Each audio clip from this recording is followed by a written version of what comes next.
Hi, I'm Chuck, and today I'm going to show you how to make an American Girl loft bed that lights up. So before we get started on this project, I have a disclaimer. Making a tutorial for this loft bed wasn't something I had in mind when I was making it. It was kind of an afterthought, so a lot of the video and pictures I would normally have to make a tutorial for a project, I had to recreate, and it's kind of like already together.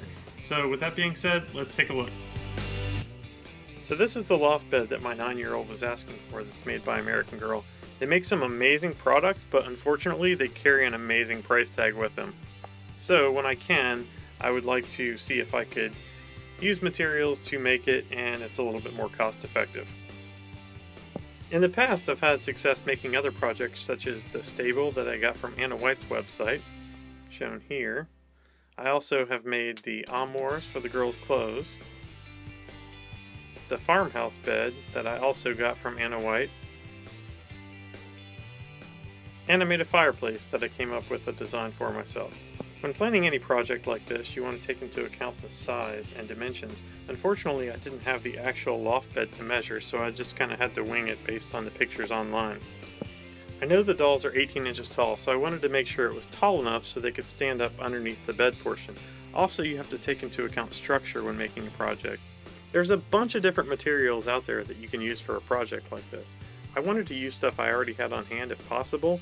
I had some MDF left over from a previous project, some 1x2s, and a piece of flat PVC that one of my neighbors had laying around that he wasn't using. After I made all the cuts, it was time for paint. Luckily, I had the right colors of paint laying around the garage from previous projects. For the desk portion of the loft bed, I took this piece of PVC and made a cut with the jigsaw, just the right size to where it would fit underneath in the corner. Now with all the pieces cut out, it was time to put everything together. I used brad nails and wood glue, and I think it turned out pretty good. For the back of the wall, I used a piece of scrapboard paper for the brick, and I made a ribbon board on the other side using some fabric that I also had to make the sheets with at a later date, and some ribbon attached to some plywood with foam underneath that I got from a craft store. And here is the fabric that I'm going to use for the sheets as well. And there's the ribbon board.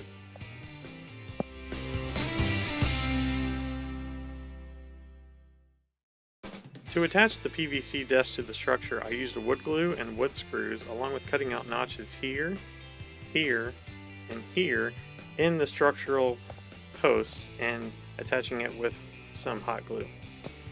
At this point, we took it upstairs to try it out. She liked it pretty well, but there was a few things that I wanted to change about it. For one, it was kind of dark inside, and the second thing was I didn't like that it didn't have a floor. So back to the drawing board. I took it out to the garage and made some modifications. The floor is pretty easy to add. I just turned the whole thing upside down and took a piece of MDF and brad nailed it into the bottom. And after that, I added some scrapbook paper to it with a wood floor.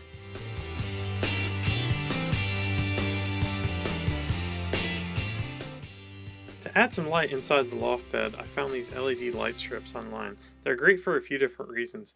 One, they don't require batteries and they plug straight into the wall. Two, they kind of just adhere to the wood with some adhesive backing. And three, they have some really cool effects and different colors for the lights.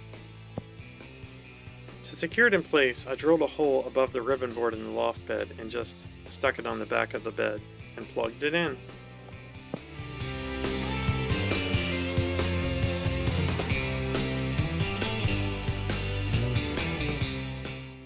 Some of the reviews I read on the LED light strips said that the adhesive on the back of the lights had come off, so I made sure I pressed pretty hard on it to make sure it was stuck on there pretty well. The light strips have an adjustable length, and there's multiple places where you can cut them, as well as plug them in end to end to make them longer. So for the lights, the LED light strip, it's really cool because all it is a remote. And I showed you underneath where it's adhesive on, and it has an on and off switch, and then it just plugs in, so no batteries to worry about or anything. It has multiple functions. You can do flash, you can do fades, and there's also multiple colors. You can do red, green, and blue, and white.